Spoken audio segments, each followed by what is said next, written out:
All right, this is the video companion to our new fat loss handbook. So going to be really quick here. This is the second page of where you've clicked because like most people, myself included, you're a little bit lazy. Reading's a little bit more difficult. You want to hear my raspy, nasally Australian accent reading out all the things, potential mistakes that you're making, all to do with fat loss. So, introduction.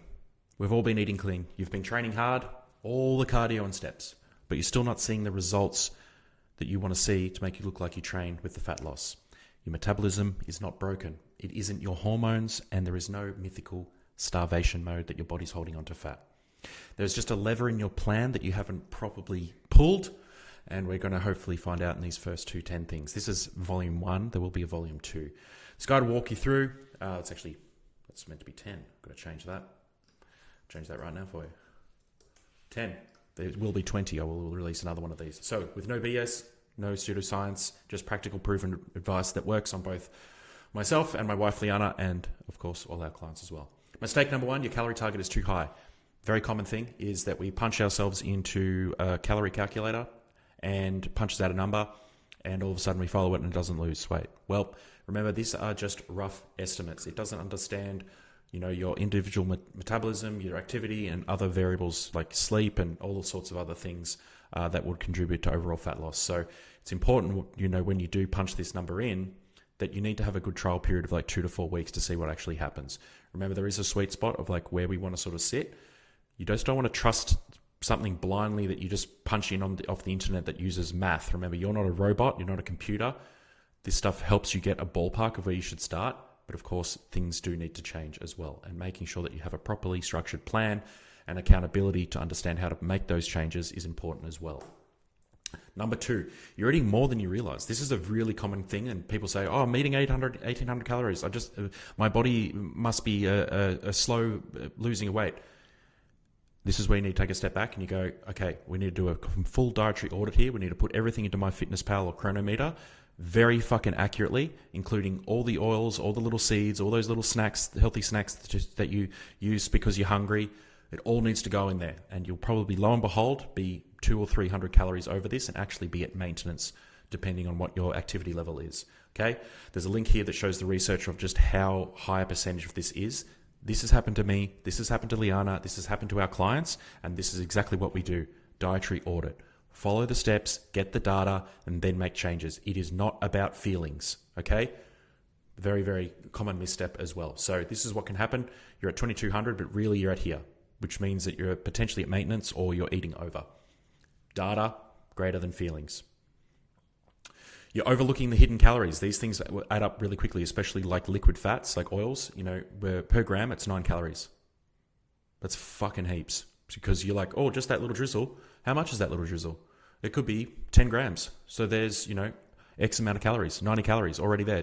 And you just fry it up. It's gone.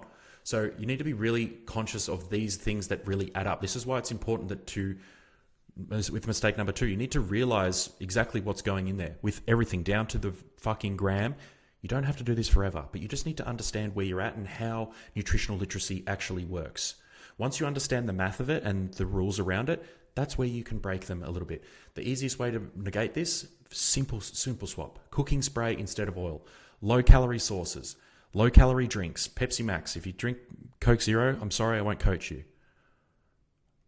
It's funny because you think I'm not serious. I'm actually serious. No, I'm not serious. But no matter how small, this needs to be tracked and needs to be inputted to understand exactly where it's going for your daily total. Number 4.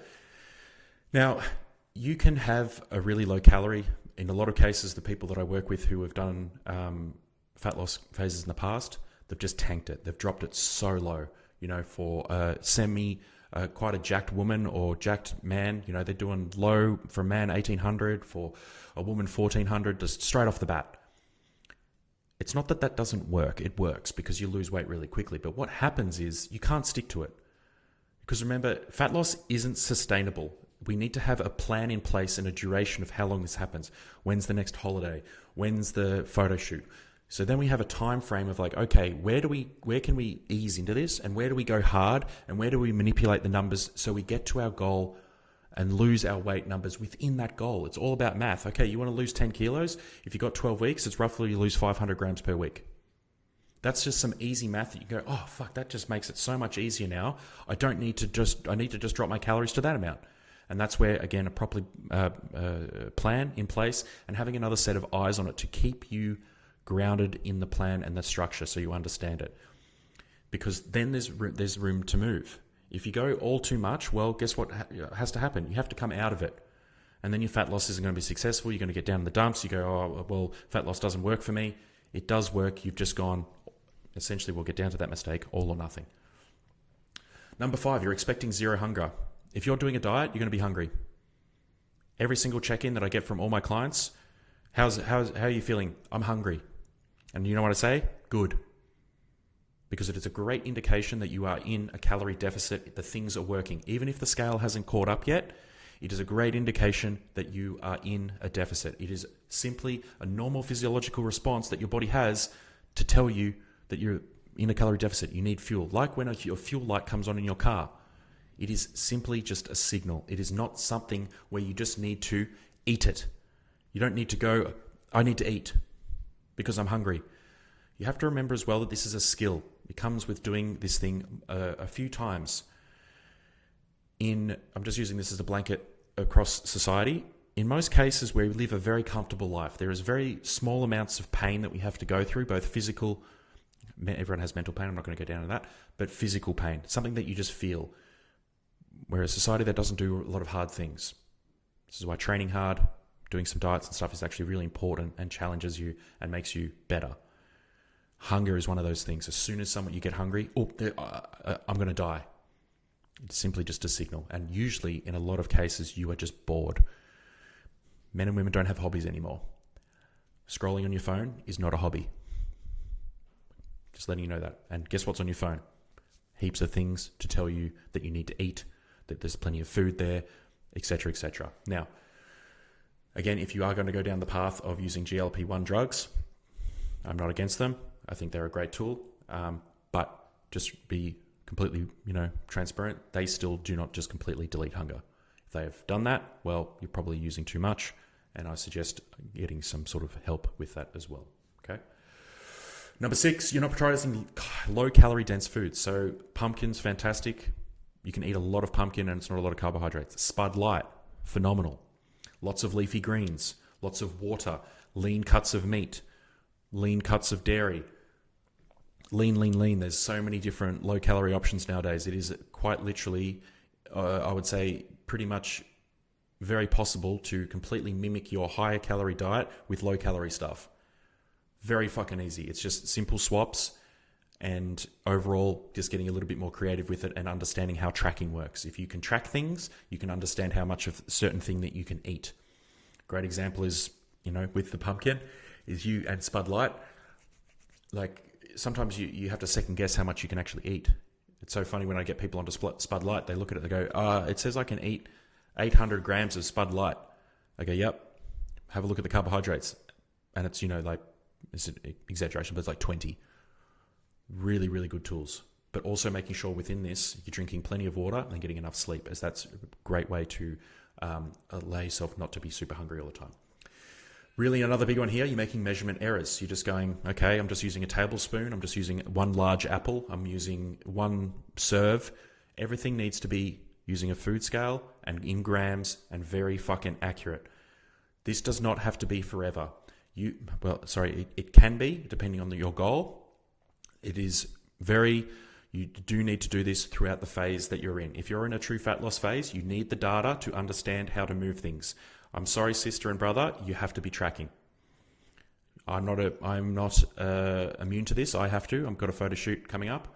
I'm tracking everything. I am being 100% with this time. I'm being, this is my obsessive 90 days, and that sets me up for the rest of the 9 months to be somewhat intuitive, but still tracking everything. I'm still tracking everything. It is just not with the same level of accuracy as well. Weigh your food with a digital scale. This gives you the most accurate picture of how much you're actually consuming in grams. No tablespoons, no big apples, no large eggs. Weigh that fucking shit. Number 8, you're cutting out your favorite foods. Don't do it. If you have followed this guide, you are now under the presumption that I need to track my food. Guess what has nutritional data? Chocolate. donuts, chips. Are they incredibly high calories? Yes, but you can still fit them in, or you can use a low calorie option. Great options, dark chocolate. There's all these fucking protein, low cal ice creams now. There's so much shit. Now, this also doesn't mean that you need to cut out all the high calorie ones. You just have to work out with using other strategies, say like calorie banking. If you want to go out for food, calorie banking is a good one. You save 200 calories across your week, then you have an extra 1,400 calories that you can utilize on a bigger, more fun meal. Using the 80 to 90%, then you have 10% in your meal plan. You should be following a meal plan that is simple, tasty, and repeatable. That 10% can be a little bit of chocolate, maybe some chips. Maybe you can supplement chips in your dieting phase. What Liana does, she uses that popcorn stuff. Or there's all these chocolate yogurts. So many different things that can trigger that response as well. Also making sure, the suggestion, if you are craving chocolate all the time, it's probably a good indication that your magnesium is a little bit low. Increase your magnesium, and also making sure that you're sleeping properly, drinking enough water. These are like things that are really, really good as far as, you know, cutting out these sort of cravings is concerned. Making sure as well, like after each meal, you're going for a walk. And for fuck's sake, use this time to develop some sort of hobby. Please, like I'm playing Call of Duty again, and it's helping me so much.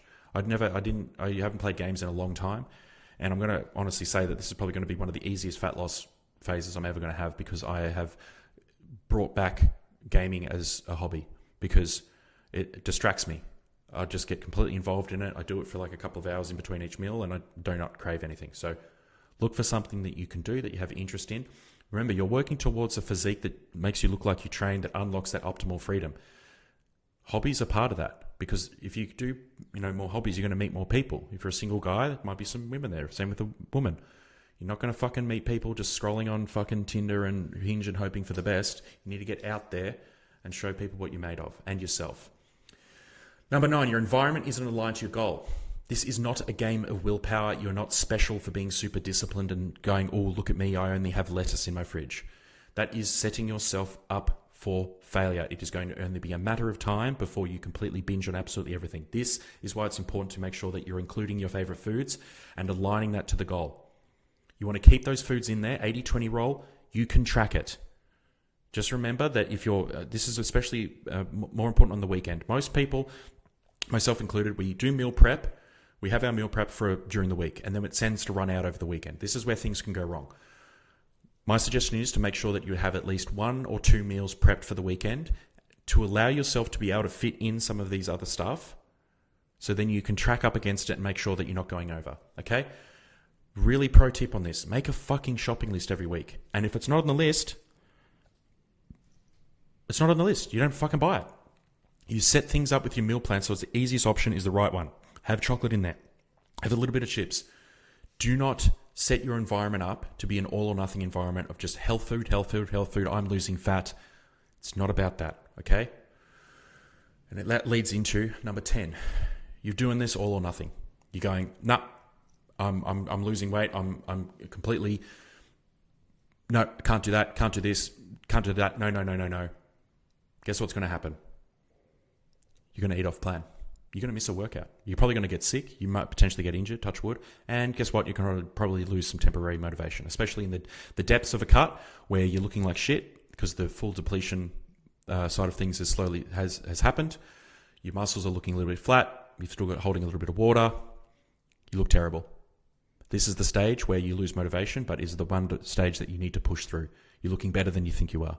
Everyone who's in your circle is going, fuck, look at so-and-so, they're looking great. But in your head, you're looking bad. You need to push through. And this is why an all or nothing is more important as well. Aim for consistency, not perfection. Aim to consistently hit the plan 80 to 90% of the time, because you can still get lean by occasionally messing up. Okay? These are the people that succeed, not the ones who just avoid setbacks. Setbacks are going to happen. You are only fucking human. You have to recognize them as a normal part of the process and keep moving forward. Oh, I fucked up over the weekend.